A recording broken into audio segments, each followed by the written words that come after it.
Okay.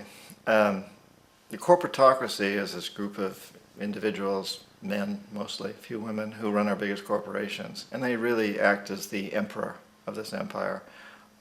They control our media, either through direct ownership or advertising. They control most of our politicians because they finance their campaigns, either through their corporations or through personal contributions that come out of the corporations. And they're not elected. They don't serve a limited term. They don't report to anybody. They really very, very much are running things. And they work under the premise that they should maximize profits regardless of the environmental and social costs. Would you mention that governments and corporations and how the private enterprise is essentially, right. And actually in coupled with that, could you mention how the government essentially is invisible when it comes to the actions of the corporatocracy? Right. They put the front group of the unregulated private corporations. Yeah, at the very... One second, so maybe make one small adjustment.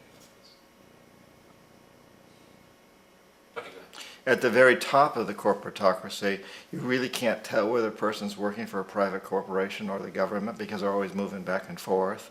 So, you know, you've got a guy who one moment is the president of a big construction company like Halliburton, and the next moment he's vice president of the United States, or the president who was in the oil business. And this is true whether you've got Democrats or Republicans in the office. You have the moving back and forth through the revolving door.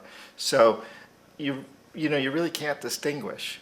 And in a way, our government is invisible a lot of the time, and its policies are carried out by our corporations on one level or another.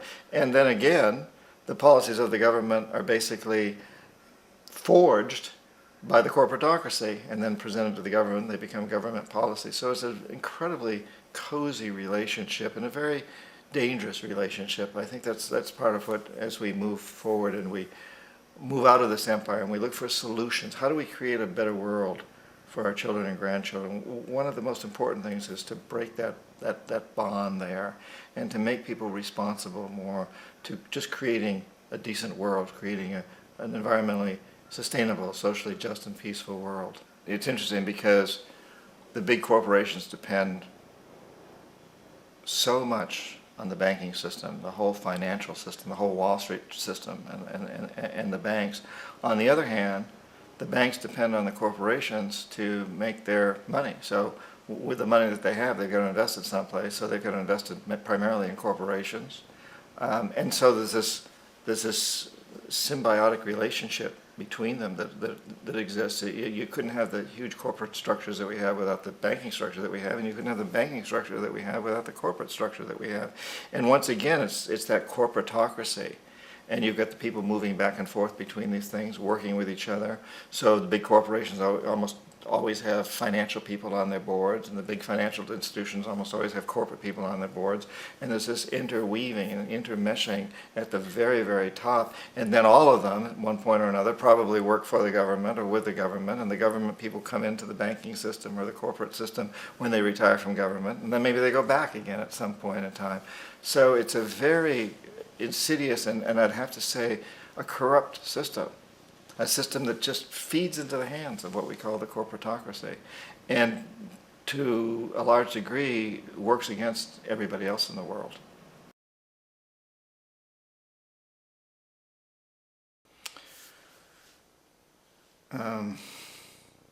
Well, we economic hitmen really have been the ones responsible for creating this first truly global empire, and we work many different ways. But perhaps the most common is that we will identify a country that has resources our corporations covet, like oil, and then arrange a huge loan to that country from the World Bank or one of its sister organizations. But the money never actually goes to the country. Instead, it goes to our big corporations to build infrastructure projects in that country, power plants, industrial parks, ports, things that benefit a few rich people in that country, in addition to our corporations, but really don't help the majority of the people at all, who are too poor to use much electricity, or the ports, or don't have the skills to get jobs in industrial parks. However, those people, the whole country is left holding a huge debt. It's such a big debt they can't repay it, and that's part of the plan, that they can't repay it. And so at some point, we economic hitmen go back to them and say, listen, you owe us a lot of money, can't pay your debts, so sell your oil real cheap to our oil companies. Allow us to build a military base in your country, or send troops in support of ours to someplace in the world like Iraq, or vote with us on the next UN vote. And in that way, we've really created an empire, but we've done it very, very subtly. It's clandestine. So all the empires of the past were built on the military, and everybody knew they were building them. So the British knew they were building them, the French, the Germans, the Romans, the Greeks, and they were proud of it. And they always had some excuse, like spreading civilization, spreading some religion, something like that. But they knew they were doing it. We don't. The majority of the people in the United States have no idea that we're living off the benefits of a clandestine empire. That today there's as much slavery in the world, more slavery in the world than ever before. That our shirts, our shoes, everything we own is made under the guise of this empire, and that there's a tremendous amount of people around the planet suffering as a result of this. We are less than 5% of the world's population living in the United States. We're consuming more than 25% of the world's resources. That's a tragedy. Or Noriega, we got that one. So Arbenz, what happened with Arbenz? When Arbenz became president of Guatemala, the country was very much under the thumbs of United Fruit Company, the big international corporations. And Arbenz ran on this ticket that says, we want to get the land back to the people. And once he took power, he was implementing policies that would do exactly that, give land rights back to the people. United Fruit didn't like that very much.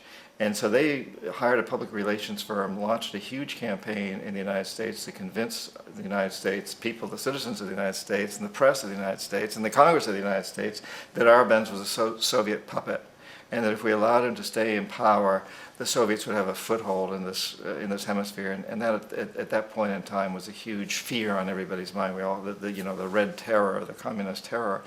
And so, to make a long story short, out of this public relations campaign came a commitment on the part of the CIA and the military to take this man out.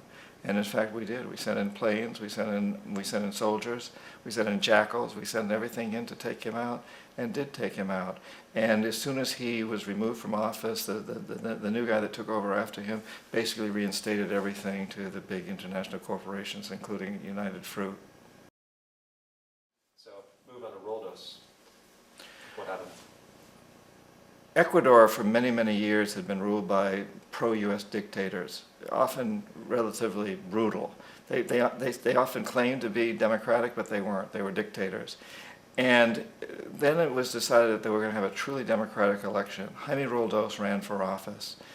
He was a young, dynamic lawyer, and his main goal, he said, as president, would be to help Ecuador use its resources, particularly its oil, to pull its poor people up by their own bootstraps, to make sure that Ecuador's resources were used to help the people. And he won, overwhelming, by more votes than anybody had ever won anything in Ecuador. And again, first democratically elected president after many years of essentially dictators. And he began to implement these policies to, in fact, do that, to make sure that the oil companies were taxed, or if not, to be nationalized, to make sure that the profits from oil went to help the people.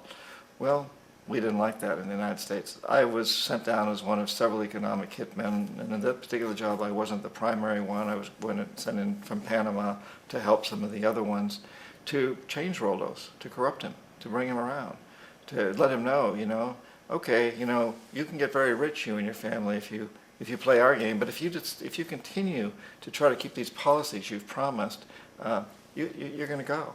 He wouldn't listen. He knew that his life was in severe danger. I've become good friends with his daughter in recent years. She's now in her 40s and a member of the Congress in Quito, in Ecuador. And she said her dad was very aware that he was taking huge risks, but he took them anyway, and he was assassinated. And the means of assassination was?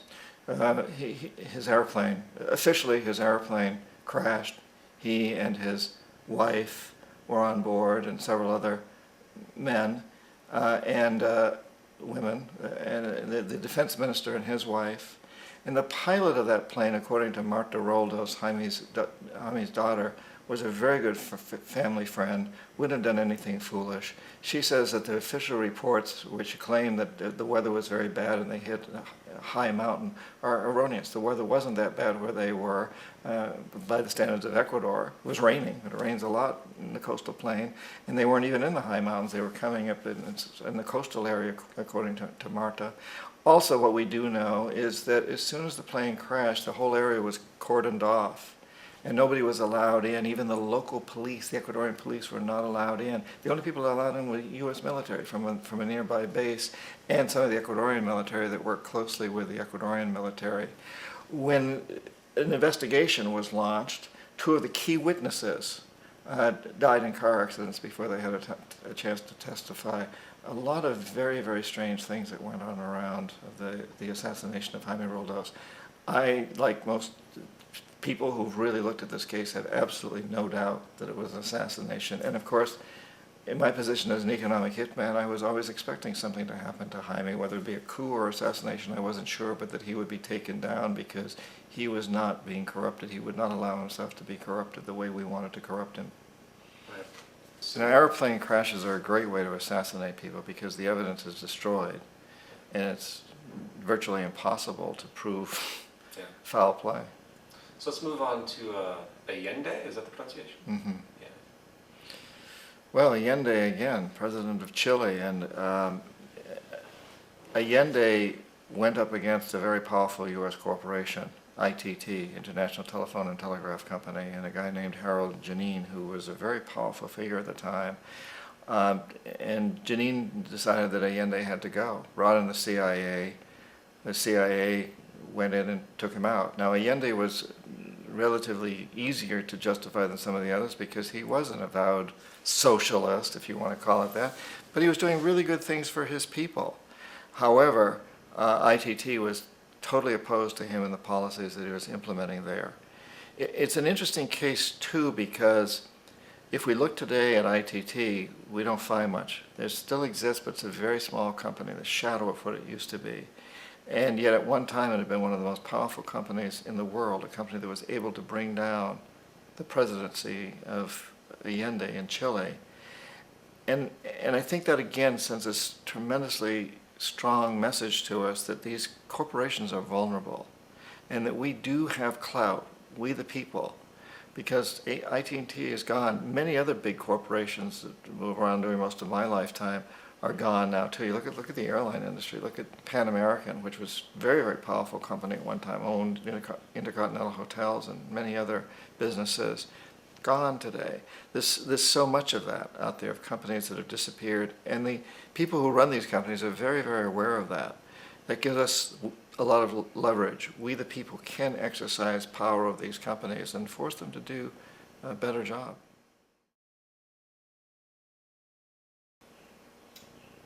So Torrijos, describe in the same kind of brief capacity what happened to him, and denote the plane crash as well, so those connections. Omar Torrijos, president of Panama, was one of my favorite people. I really, really liked him. He was very charismatic. He was a guy who really wanted to help his country.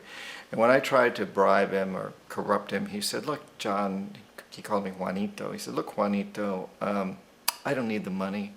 I got a good life. I got a good house. I got a good wife. I got whatever I want in terms of yachts." And he was a guy who really liked to have a good time. He was having a good time. And he said, "But what I really need is for my country to be treated fairly. I need for the United States to repay the debts that you owe my people for all the destruction you've done here.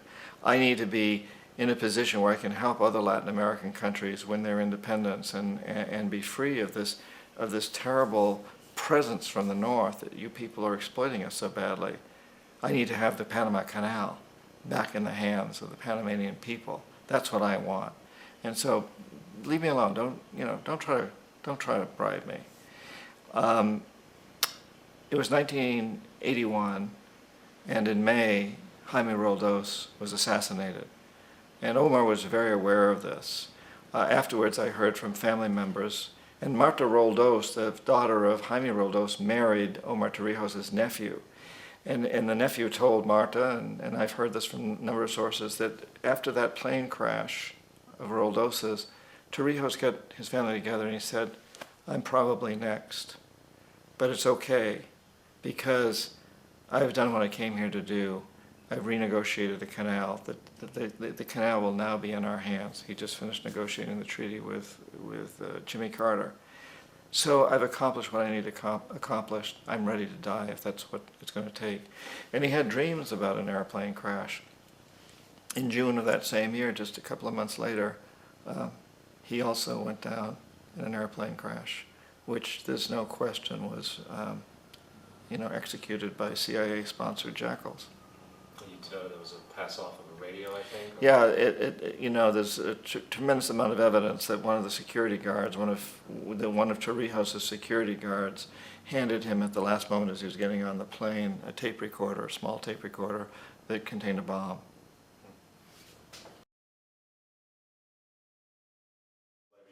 Well, Panama is a very interesting example because I tried to corrupt Omar Torrijos and bring him around. A great man as far as I was concerned.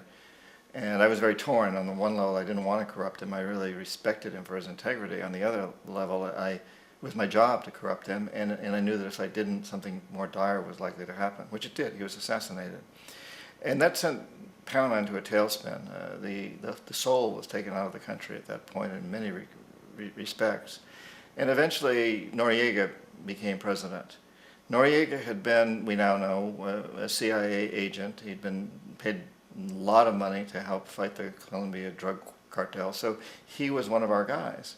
And we figured that once Noriega was in power, that we now could basically reverse the canal treaty that Torrijos had struck with Carter and turn that around and also reinstate the School of the Americas, the U.S. military bases in Panama, but Noriega wouldn't do it.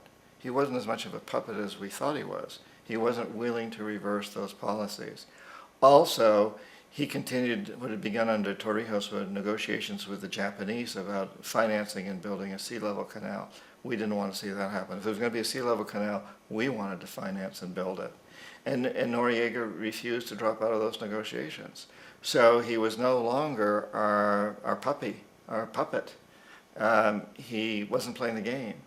And on top of all of that, there's a lot of rumors, and I don't have any evidence to back this up. If there was evidence, it was destroyed. But there was an island off the coast of Panama called Contador, which I do know very well. It's still there. It's a resort. And in the 70s, this was a place where deals were struck and where you could take people on private yachts or however you wanted to do it. And there was plenty of cocaine, all kinds of drugs, sex, all kinds of illicit activities, and whatever happened on Contador stayed on Contador. And this was a common knowledge. I mean, I used it. I took people there. I bribed people on Contador. Everybody was doing it that was involved in South America. And so the question has always been asked, we wanted to take out Noriega. Okay, why did we bomb a city? Why did we kill between 2,000 and 6,000 innocent civilians and destroy this part of the city? And I was just in Panama a couple of weeks ago. It was amazing. I traveled around, went down to that part of the city. I talked to people from taxi drivers to government officials about all of this. And, they're still like furious at the United States. Why did we do that? We could have taken out Noriega. He was not that difficult to take out. That's our goal. But we didn't have to go in and bomb the section of the city. The best explanation I've heard, the most logical one that I can come up with, is that one of the buildings down there belonged to the military or the national security forces. Panama really didn't have an army per se, but it had these national security forces. And this building was totally demolished. There's a lot of eyewitnesses who say once it was demolished, a special unit of the U.S. military went in and made sure that everything was demolished. People saw this. I've talked to people. And the rumor was that within that building, there were a lot of photographs of things that went on in Contadora. That Noriega, unlike Torrijos, had put cameras up. Torrijos was very adamant nothing would ever leave, and he didn't have any cameras, I'm pretty sure, but that Noriega did. And he had photographs, and including very compromising photographs of the president, the first President Bush's son, the current President Bush, before he was president, that they had some very compromising photographs of him and a lot of high-up politicians and businessmen. Now again, I have no evidence of this. If those photographs existed, they were destroyed because they would have been kept in that building. And it is It's the only explanation I've ever heard that makes sense to me as to why we went in and destroyed that particular part of the city, which was very vulnerable. A lot of old buildings around that we knew once we sent in some fire bombs that the whole place had to go. And there were a tremendous number of very poor, innocent people living there. Between 2,000 and 6,000 died, depending on whose records. The United States admits something like 2,000. Panama say 6,000. Why would we have done that? That certainly is an explanation. The precedent for economic hitmen really began back in the early 50s when a president was elected in Iran, prime minister, democratically elected, Mosaddegh. And he was considered to be the hope for democracy in the Middle East and around the world. He was Time Magazine's Man of the Year in 1951. But one of the things that he'd run on and began to implement was the idea that foreign oil companies needed to pay the Iranian people a lot more for the oil that they were taking out of Iran. The Iranian people should benefit from their own oil. Strange policy. And so once he took office, he began to implement this, including even threats and nationalizing foreign oil companies, particularly British Oil Company, which today is BP. We didn't like that, of course. But we were afraid to do what we normally were doing at that time, which was to send in the military, as we'd done in other parts of the world, because Iran was right on the border with Russia. Russia was now the primary enemy of ours, and Russia had nuclear weapons. And we very much feared a nuclear war. So we determined early on that we shouldn't take the normal position and send in the military into Iran. Instead, we sent in one CIA agent, Kermit Roosevelt, Teddy Roosevelt's relative. And Kermit went in with a few $1 million and was very, very effective and efficient. And in a short amount of time, spending a few $1 million, he managed to get Mosaddegh overthrown and brought in the Shah of Iran to replace him. So he overthrew this democratically elected president, replaced him with a dictator who always was favorable to oil. And it was extremely effective. So back here in the United States, in Washington, people looked around and said, wow, that was easy and cheap and not messy. And so this established a whole new way of manipulating countries, of creating empire. The only problem with Roosevelt was that he was a card-carrying CIA agent, and had he been caught, the ramifications could have been pretty serious.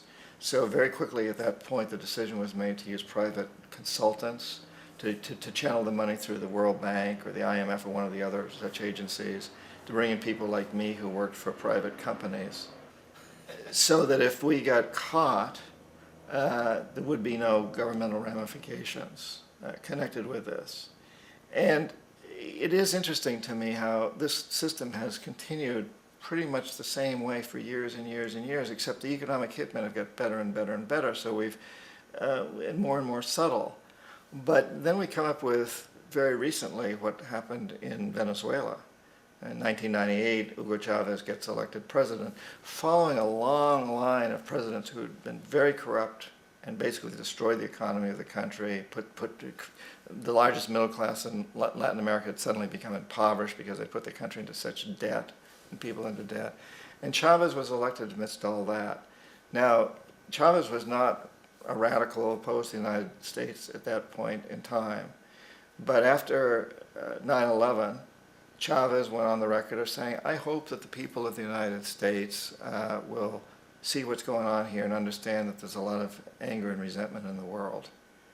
And that was resented in Washington, that he would say that. And so a campaign was launched to make him look like a villain. And then in 2002, a coup was staged, which is no question in my mind, and most other people's minds, that the CIA was behind that coup. But Chavez was very smart, and he had people hidden in the palace and so on, and plus he had the people in the streets, took to the streets, and the huge numbers of poor people in Venezuela took to the streets and demanded his return. And so he came back into power. And yeah, the way that coup was fomented was very reflective of what Kermit Roosevelt had done in Iran, of paying people to go out into the streets to riot, to protest, to say this Chavez is very unpopular. And if you can get a few thousand people to do that, television can make it look like it's the whole country. and things start to mushroom.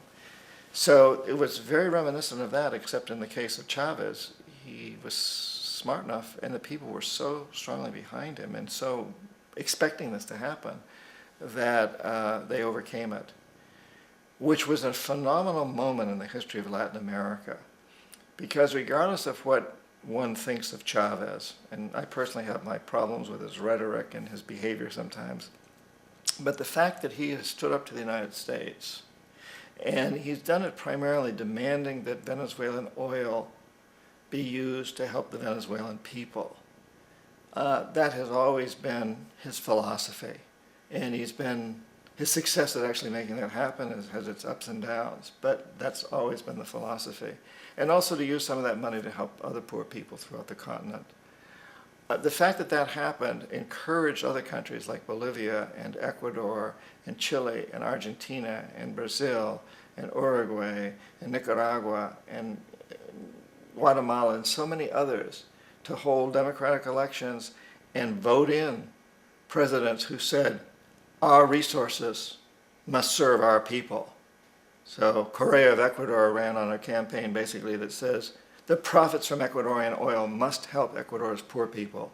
And Morales ran on a campaign that said the profits from Bolivia's gas must help Bolivia's poor people. And I don't think that would have been possible had it not been for what Chavez did. So I think history will look back and see this man as being a very key figure in what's really occurring in Latin America today, which is a true nonviolent revolution. There's a democratic revolution happening south of the Rio Grande, and it's very, very significant, more significant than most people in the United States realize. More than 80% of the population of South America in the last democratic elections has voted in the president that said, no more exploitation by the corporatocracy. Our resources must help our people. And it's been nonviolent. It's been democratic. It's an amazing process that's going on. Iraq actually is a perfect example of the way the whole system works. So we economic hitmen are the first line of defense. We go in and we try to corrupt governments and get them to accept these huge loans, which we then use as leverage to basically own them. If we fail, as I failed in Panama with Omar Torrijos and in Ecuador with Jaime Roldos, men who refuse to be corrupted, then the second line of defense is we send in the jackals. And the jackals either overthrow governments or they assassinate the people who won't be corrupted. In the case of both Omar Torrijos and Jaime Roldos, they were assassinated because I failed. And once that happens and a new government comes in, and boy, it's going to toe the line because the new president knows what will happen if he doesn't. In the case of Iraq, both of those things failed. Economic hitmen were not able to get through to Saddam Hussein. We tried very hard. We tried to get him to accept a deal very similar to what the House of Saud had accepted in Saudi Arabia, an amazing deal from our standpoint, but he wouldn't accept it. And so the jackals went in to take him out. They couldn't do it. His security was very good. After all, he had one time worked for the CIA. He'd been hired to assassinate a former president of Iraq and failed, but he knew the system, and he had these look-alike doubles. It's very hard to assassinate a president unless there's people on the inside helping you. And if the people on the inside don't even know whether they're guarding the real guy or a double, it makes it very difficult for them and very, very risky for them. So we couldn't take him out. So in '91, the first President Bush sent in the troops, and we figured at that point, which is the last step. If the economic hitmen fail, the jackals fail, then we send in the military. And of course, all these people always know that the military is standing off in the wings to go in if everything else fails. So in '91, we send in the troops, and we take out the Iraqi military. So we assume at that point that Saddam Hussein is going to come around.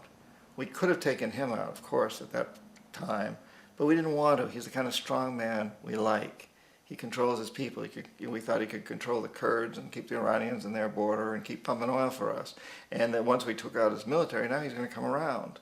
So the economic hitmen go back in the '90s without success. If they'd had success, he'd still be running the country. We'd be selling him all the fighter jets he wants and everything else he wants. But they couldn't. They didn't have success. The jackals couldn't take him out again. So we sent the military in once again, and this time we did the complete job and took him out, and in the process created for ourselves some very, very lucrative construction deals. We had to reconstruct a country that we'd essentially destroyed, which is a pretty good deal if you own construction companies, big ones. So those are really, Iraq shows the three stages. The economic hitmen fail there, the jackals fail there, and as a final measure, the military goes in. Well, let's do the destabilization thing if we could first. Well, that's what I meant. Okay, I thought Africa was a good example. It is a good example. Do So is the Middle East, so South America. Well, yeah, chaos, mayhem, destabilization are the friends of exploitation. And so if you can have internal problems in a country, then it's ripe for exploitation. It's the old divide and conquer. So for example, in the Middle East, the fact that Sunnis and Shiites and Israelis all are at each other's throats works to the advantage of oil companies, because the divide and conquer, if they all came together and found the common enemy, which is the exploiting people, then the oil companies wouldn't have a chance. But as long as they can keep it destabilized. And in South America, it's fascinating how we've seen that throughout the history of Latin America, the indigenous people in the military have usually been opposed ever since the time of the conquest. But in the recent elections in places like Ecuador and Venezuela and Bolivia, these two groups have come together. They've united. And as a result, now you have this amazing revolution that's going on in South America, which is not pleasing to U.S. corporatocracy. And we really blew it there, and from that standpoint, in that the destabilization is no longer happening. These diverse groups have come together because they've realized it's to their self-interest to stick together to fight the common enemy, which is the corporatocracy, which is us, really. And Africa is an amazing example. Because who's ever heard of Africa? I mean, we hear the name Africa, but who knows anything about Africa? What do we know about coltan in the Congo? What do we really know about diamonds in so many of these countries? What do we really know about oil in the Sudan? We hear these things, but we don't really know much. What we like to say, the American people like to say, the American press likes to say, oh, it's those corrupt leaders. We don't ask who corrupted them. Leaders are not corrupt. They are corrupted. Somebody does it. And we say, oh, tribal warfare. Well, who's creating the tribal warfare? It's been to the advantage of the British, the French, the Dutch, the Germans, whoever happened to be there, now us, to foster this kind of instability, this antagonism, the antagonism between Muslims and Christians and Jews. This goes on, and Africa I think Africa is truly the canary in the cave, in the mine. And it's a dying canary, It's terribly dying, and we don't even look. We don't know. And another problem with Africa is that the people in our own country whose heritage is African, the African Americans, for the most part, don't even know where they were from. They don't know what language their ancestors spoke. So it's hard for them to really relate. Unlike Latin America, for example, we can't really do something in Venezuela or Colombia or Bolivia without people in this country taking note, because a lot of those people are from there. We got a lot of people here in this country from Venezuela and Colombia and Bolivia and so on, and they're interested. And they know where they're from, and they can read the local papers. They can read Spanish. But in Africa, our African heritage people don't even know where they're from, and they don't read those papers. And so there's been this huge mask that's been thrown over Africa. I mean, it truly is a dark continent from the point of view of we don't let light in. The media doesn't understand what's going on. It doesn't want to. And the corporatocracy surely don't want us to understand. I mean, the corporations do everything they can to foment turmoil, mayhem, instability, chaos there, and to keep the information from reaching the American public, from even reaching the press, because that serves their interests best. Forget about Chads, forget about stolen, well, don't forget about them, but put them aside for a moment and just deal with the bigger issue, which is the American public really doesn't know what we're voting for. And we're seeing in the presidential campaigns, that there's an ignorance, or there's an avoidance of what's really going on. We don't really talk about the causes behind the immigration problem. We talk about the band-aids to cure it. Should we build a wall? Should we make stricter laws? Should we invite these people to become citizens. But the real issue is the fact that we've destroyed the economies in their countries through our free trade agreements that have benefited the big corporations hugely, but have made everybody else suffer. The workers in the United States, the workers in Guatemala and Mexico and throughout Central America and many parts of South America are suffering terribly. Not one of them wants to be here. I speak Spanish. I live in Florida. I go out and I talk to the Guatemalans who are taking care of everybody's lawns and doing a lot of the other menial work. They don't want to be here. They're not getting rich here. They're sending all their money home. They want to be back in Guatemala or Mexico or Honduras or El Salvador, wherever they're from. These are beautiful countries. They want to be there. There's no work there. And there's no work there because of the laws that we've passed, because of the IMF, because of the World Bank, because of what the corporatocracy is doing to exploit these countries. So if we really want to deal with the immigration problem, that's what we must do, is help these countries get back on their feet and open their doors to their own people to have jobs there. But our presidential candidates aren't addressing that. Although, you know, at least back in the 70s, and I'm writing about this now in the book I'm working on now, that I was called into Washington to the Army and Navy Club, met with a lot of retired generals and admirals to talk about a job that was going on in the Indian Ocean. And I found that, and I found this to be the case, that at the top echelons of the military, they don't want to go to war. You know, they know that that's just going to create more problems. They know that if you want to create terrorism, you know, send in the army. The lower echelons are uneducated about that, don't understand, but the highest echelons, I think in general the military doesn't want to go to war. The politicians want to go to war. The corporations want to go to war, because every corporation many corporations stand to make a tremendous amount of money out of war. So you and I may think that Vietnam was a failure and that Iraq is a failure, but if you own a big industry that has any relationship whatsoever to the war machine, and that includes insurance companies and banks, and includes companies we don't usually think of as being part of the military-industrial complex. If you happen to be the CEO or a major owner of any of those corporations, you think that Vietnam was a huge success, and so is Iraq. How about if we use what just happened in Colombia, between Colombia and Ecuador, you know? Oh yes, please. As an example. Sure, that's a great example. And I was in Nicaragua at the time, so I got an interesting perspective, which was very different from the U.S. press here. In fact, I was supposed to be meeting with Ortega, but he had to fly out the morning I was supposed to meet with him to go to Santo Domingo early for this meeting that was held with all the heads of states of Latin America, basically condemned Uribe of Colombia. But if we look at the situation in Colombia, which is let me think of the word here.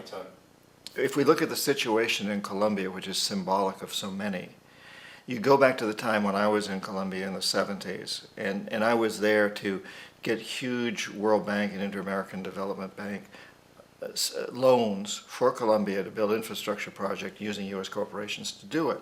Particularly, we were building big hydroelectric dams, transmission lines, pipelines, those sorts of things. And the poor people of Colombia objected very, very strongly, the campesinos, the majority of the people.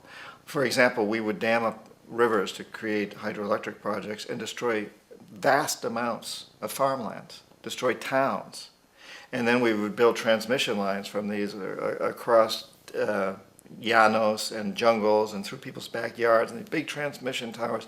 But the people who lived in those areas didn't get any electricity. They got absolutely no benefits. And they were outraged. And so they formed what we would call guerrilla groups, sort of like the Boston Minutemen. And it was fascinating that my company, Charles T. May, and we had offices in Barranquilla and in Bogota, Colombia. We were designing these huge projects. We were not allowed to send any U.S. citizens, engineers, to the project site, only Colombians, because it was too dangerous. The guerrillas, as we call them, would come down and attack the construction camps. And they would send the workers down the river in canoes. They didn't hurt them, but they scared them. And this went on and on. And meanwhile, now oil exploration is starting in other parts of Colombia, and similar things are happening there. The campesinos are very strongly objecting to oil, and the guerrillas would come in.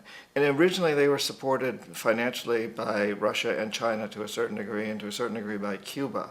And of course, we then painted them as being communists. And most of them didn't care at all about philosophy. They just simply wanted to have their lands. These were desperate people. Their lands were being destroyed. Their families were starving. And they wanted to get us out of there. And they wanted not to have this happen anymore. But we accused them of being communists. Well, as communist funds began to dry up, as things happened in Russia and China and Cuba, that funds began to dry up, they turned to extortion, blackmail, kidnapping, and drugs as a way of financing themselves. And over time, that became much more a part of their business. It was one of their few ways of financing themselves. You know, we all think détente is such a great thing, the peace between the Soviet Union and the United States. But there's a dark side to that, too. There was a balance when the Soviet Union was there. If the United States put too much pressure on a country to bend to our will, the country would sort of slip off toward Russia, and then we would back off the position. Once the Soviet Union was gone, there was nobody for anybody to turn to, except terrorism, in essence. And so today we have a situation, for example, in Colombia, where you have these organizations like FARC that to a large degree are financed through drugs and extortion and other illegal activities, but their basis is in defense of the people to a very large degree. And recently, I was in Nicaragua at the time. Colombia, President Uribe, sent troops into Ecuador to take out the leader of FARC, who was that particular leader, who actually, according to my sources, was in Ecuador to negotiate a peace settlement and arrange for a hostage exchange. He and about 20 other people of his group were all killed by the Colombian president. And of course, Correa, the president of Ecuador, objected very, very strongly. And Hugo Chavez joined in with Correa, and there was a huge conflict about this, and all of the presidents of South America met in Santo Domingo, and they all condemned Uribe, but the United States defended him, including all three presidential candidates, Clinton, Obama, and McCain, all came to Colombia's defense, which was absurd. One of the things that was happening there is Colombia is the largest recipient in the hemisphere, one of the largest in the world, of U.S. military foreign aid to fight these FARC people. Uribe doesn't want peace with FARC because then his funds dry up. And really what that money is used for more than anything else is to defend our oil companies in Colombia and the construction of pipelines. So we use this excuse, whether it's called communism back in the old days, the Red Scare, or whether it's called Al-Qaeda or terrorism or whatever it is, we find these enemies, and in fact we create these enemies.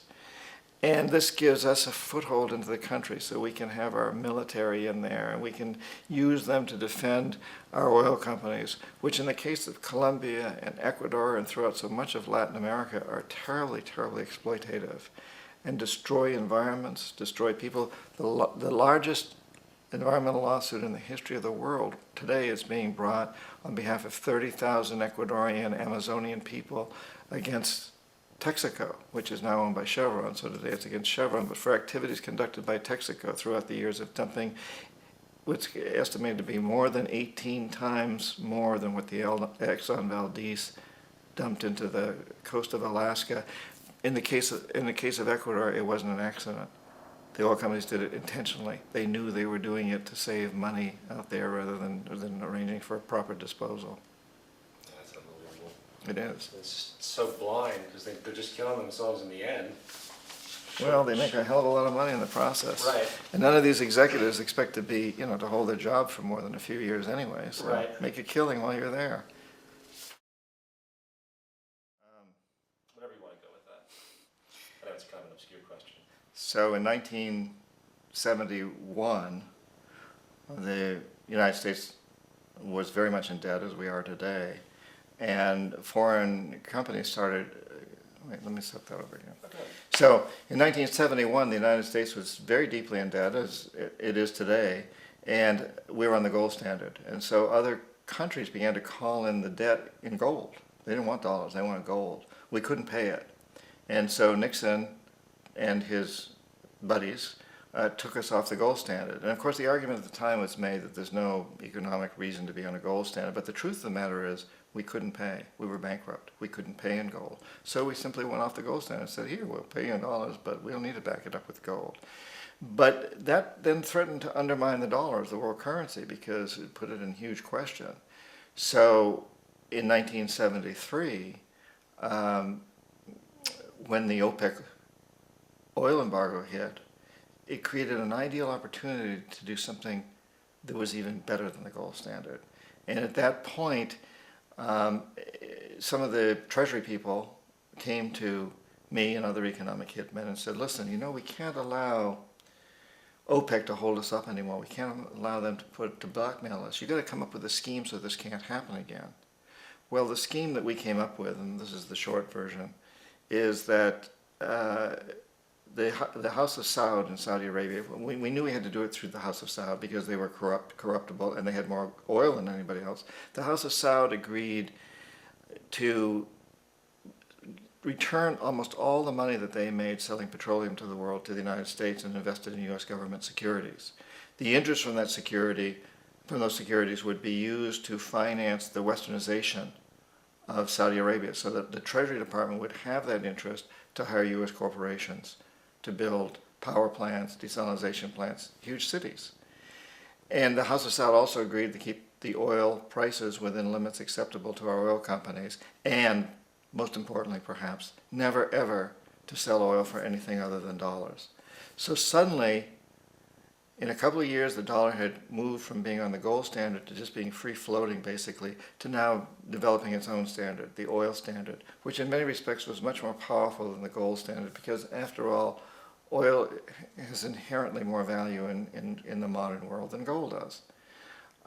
And so today we've been struggling all these years with this same situation where we're on the oil standard.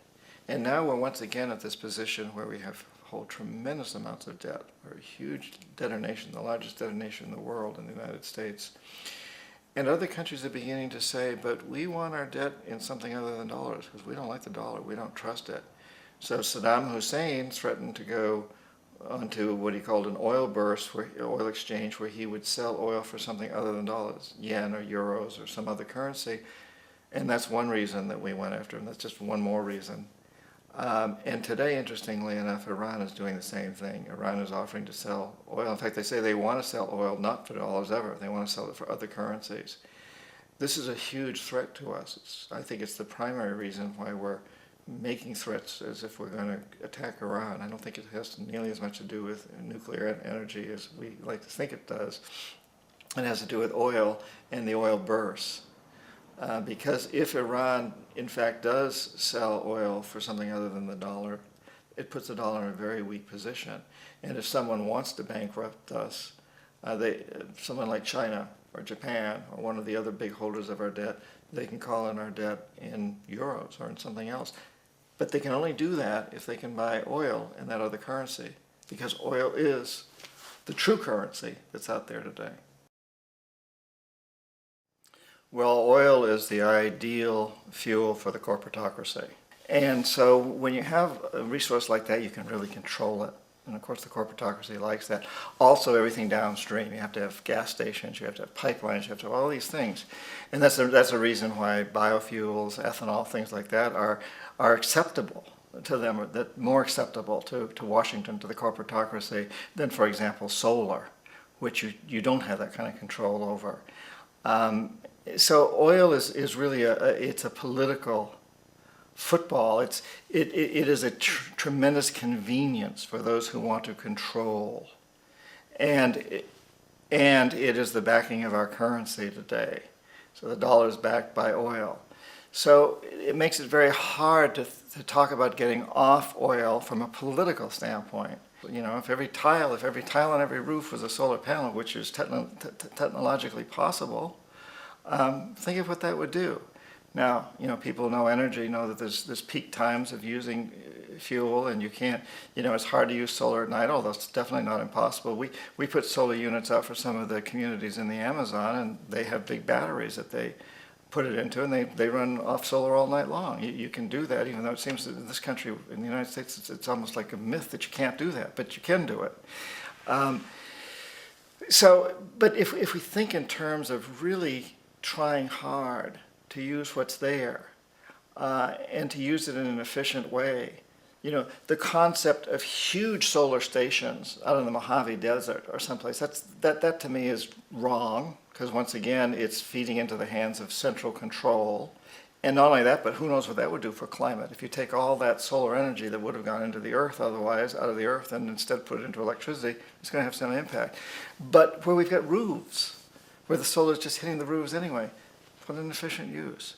So we certainly need to look more and more and more at this whole thing of energy. And we know there's other technologies that are out there that we haven't really even explored with any sort of any sort of seriousness, because they don't fit within the context of the politics of the game.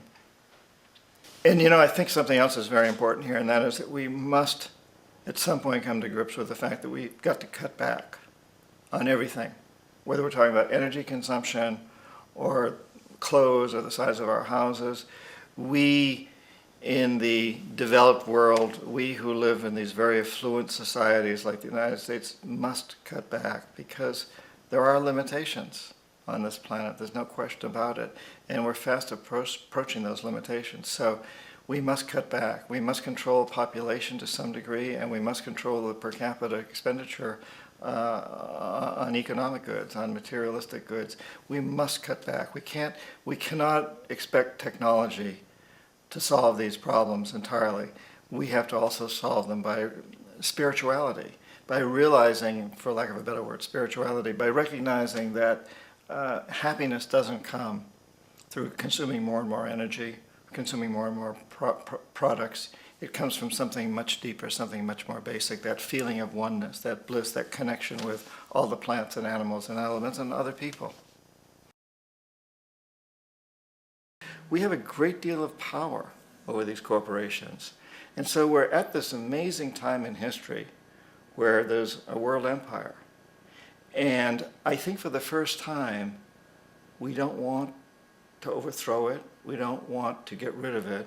We want to change it. We want to do something that's never been done in history before. We want to break an old pattern, because if this empire collapses, then history tells us that there'll probably be some wars, economic or military wars, and eventually some new empire will emerge. We don't want that. What we'd rather do is transform this empire, make it into a true model of a world where we can live sustainably, environmentally sustainably, in a socially just world, in a peaceful world. And so I think we have this opportunity now to tell those corporatocracy people, okay, go ahead, maximize profits, but only do so within the context of always heading toward creating an environmentally sustainable, a socially just, and a peaceful world for everyone on the planet. Because we know that our world won't be stable and just and sustainable unless the entire planet is. We live in a very, very small community. That's the other thing that's grown out of this empire, is the world community has shrunk tremendously. When I was an economic hitman in the 70s, several times I spent 3-4 days trying to make a phone call from Jakarta, Indonesia to Boston, Massachusetts. Today you can call any place on the planet instantaneously. You can go to the deepest part of the Amazon through satellite phones. You can send a whole book by email almost instantaneously from any place on this planet. We are a very, very small world. And I have a grandson. He's about 6 months old now. I'm very aware of the fact that my grandson cannot possibly hope to inherit a sustainable, peaceful, stable, socially just world unless every child today growing up in Ethiopia, in Indonesia, in Bolivia, in Palestine, in Israel also has that same expectation. So here we are at this amazing time in history. Small world, ruled by the emperor, which is a corporatocracy, which is it's a corporate ruling. It's a commercial. It's an economic thing. It's not a military thing. And these corporations are very, very vulnerable. We can turn them around, and we must turn them around. Where does the desire to keep making more come from? Where does greed come from? Sure. Where does I think that greed in a way is our measure of success. So if I'm a corporate executive and I'm making $5 million a year, and the guy in charge of my rival company is making $6 million, I feel I got to do better. I got to surpass him. That's my measure of success. If I'm an athlete, same sort of thing. The athletes are all vying with each other to see who makes the most money because that's how we measure our success in general. And of course, it's a false measure of success because we all know really happiness is the success. What kind of a life do we lead? How do we relate to our families? How do we relate to the world? And if in the process of making this extra $1 million as a corporate executive or a movie star or an athlete or whatever, we're also creating a bigger gap between us and the people in Indonesia who are making the shoes that we wear as an athlete or as a corporate executive or the clothes that we wear as a movie star. Then in the long run, we're making this a much less stable world, a much more dangerous world for ourselves and our progeny. And so we must turn this thing around and really look at what is it that we value. It really isn't money.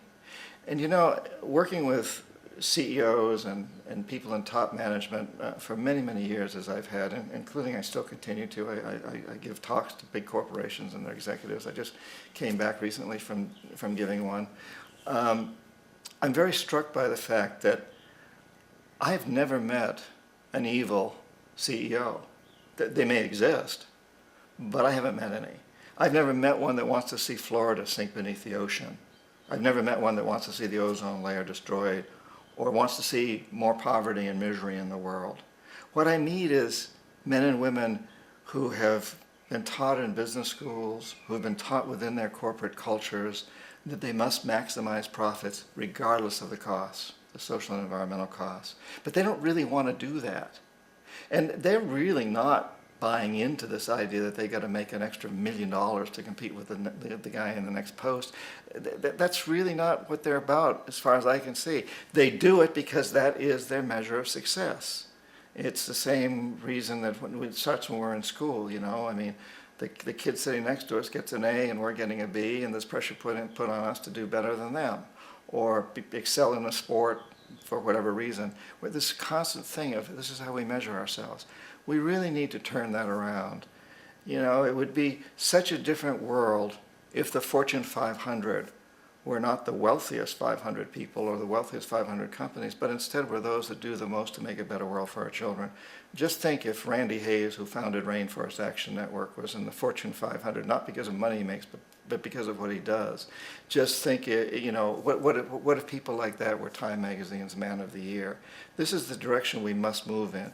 And you and I can create that. It's in our hands to do that.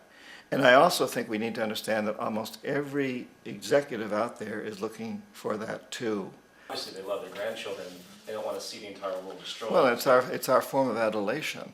So, you know, how do we honor corporate executives? We honor them by making, but no, they think they're being honored when they get more pay, when they get bigger bonuses, when their stock increases, because that's the system that we're buying into that says that's the measure of success. How much money do you have? How big is your house? How large is your yacht? How many private jets do you have? I mean, we the people make a big point of that. We watch television shows about this. We watch movies about it, and we say, oh, wouldn't it be nice if I had a big yacht like that and a huge mansion and 15 houses like that? Right. So, you know, we put these people in this position. It strikes me as amazing that we have reached a point in time where we even talk about the need to be sustainable. Because throughout history, everybody's always been sustainable. I spend a lot of time with indigenous people in places like the Amazon. They don't do anything that isn't sustainable. You just don't do it. If it isn't sustainable, it's not even possible or conceivable that you would do it. And so now here we are at a time where we've come through several hundred years of history doing non-sustainable things. And we're all sitting around now, big corporations are getting together for conferences on sustainability. Should we become sustainable? Can we become sustainable? Well, the obvious answer is if we don't become sustainable, by definition, we're not here any longer at some point. So we really must take into account the totality. This isn't just a human experience on this planet. This is a total experience. And we know we can't survive without plants and animals. We know we can't survive without the earth. We know we can't survive without the four elements, you know. And so when are we going to really start taking that into account and saying, that's what it is to be successful. Success depends on how well we relate to everything around us, not just other human beings, but all the things around us. that is success. And then we ought to really be honoring the people that take that into account. These ought to be our Fortune 500 people and the people who win all the awards and get on the covers of all the magazines, those who lead us in a direction towards sustainability. And in that same context, we can't take out the socially just aspect of it. You know, again, it goes together. We can't treat other human beings in unjust ways and expect to continue and expect to be sustainable. That doesn't last for very long. Under the old systems, where you had small pockets of population, and sometimes they went to war with each other, and that goes up to the time of World War II. You could still say that's part of the old system. Then perhaps. But today, we're so interlocked. We are all living so closely together that we all have to take care of each other. Just like in a small community, in a tribe or in a small town in New England where you have town meetings, everybody knows that you got to take care of the whole community or you're going to have serious problems. And now we have to see that the whole world is the community. And we must all take care of each other that way. And it's not just a community of human beings. It's a community of plants and animals and elements. And we really need to understand that. That's what's going to bring us joy, too, and pleasure. That's what's missing in our lives right now. We can call it spirituality. We can go back to the roots of religion. We can go wherever we want with this. But the fact of the matter is, joy comes from that bliss of connectedness. In indigenous cultures, you often hear words that we interpret as bliss, as ecstasy. But what do they really mean? They mean the feeling of connection, the feeling of connection with everything. And another way to look at it is to say that's our connection with the divine. That's our God spirit. That's that side of ourselves that really feels it. And you can feel it deep inside you. It's this amazing, wonderful feeling. And you know it when you get it. You don't get it from money. You get it from connection. Each one of us is presented frequently by fate, coincidences, by things that happen in our life that seem random. And they come along all the time. What's really important is how we choose to react to them, what we do with those coincidences. And the decisions we make each time we're confronted by one of these makes all the difference as to where we go from here. For example, I was graduated from college at the time of the Vietnam draft. You could call that a coincidence. I chose to go in the Peace Corps, and that made a huge difference to me. I learned a great deal about other countries. If I had chosen to go to jail, I would have had a very different experience. Or if I had chosen to join the army and go to Vietnam, or if I had chosen to move to Canada. All of those are the decisions we make based on one coincidence, that particular coincidence. And I think it's actually very important that we would be conscious of that when these coincidences present themselves. And it could be a hardship. Suddenly, you've gone bankrupt. Okay, that may not exactly be a coincidence, but it's an event. You're bankrupt. Well, what are you going to do with that? Where are you going to go with that? And to realize that the decision you make at this point in your life is going to have a huge effect on you. My daughter recently gave me a grandson, but before the grandson arrived, she knew she's going to have a baby. And she's got to buy cribs, and she's got to buy clothes, and she's got to look at what kinds of diapers to use, and all these kinds of things. She had every point along that line made the decision that she wanted to do the thing that was most environmentally and socially responsible because she saw it as an investment in her child's future. And she couldn't always find good alternatives. In some of these areas, like car seats, for example, it's really hard to find ones that aren't made in China or someplace. But to be aware that you're doing everything you can and you're going to make every attempt, and not to see this as a sacrifice, but to see it as an investment in your child's future. By doing the right thing now from an environmental and social standpoint, we are taking care of our children, our grandchildren, all the future generations. I think it's so important that we understand that. And sometimes we can't make that investment. Sometimes we just can't afford to make an investment, even though we know it would be a good investment. At times like that, we just have to do our best, but realize that we're foregoing an investment and commit ourselves to making that investment the next time it's possible for us to do so. from a practical standpoint, what can we do to make this a better world for ourselves and future generations? That's the essential question right now. And I think we all know a lot of the basic things we can do. You know, we should never buy anything that's made in a sweatshop, that's made by slaves, that's made by people that suffer, that aren't given good health insurance, that aren't taken care of, and their families aren't taken care of. We just shouldn't buy anything that's made by people like that. We know that. We shouldn't drink water that comes out of plastic bottles and brought to us from Fiji or someplace way off like that where we're exploiting another country's water supply.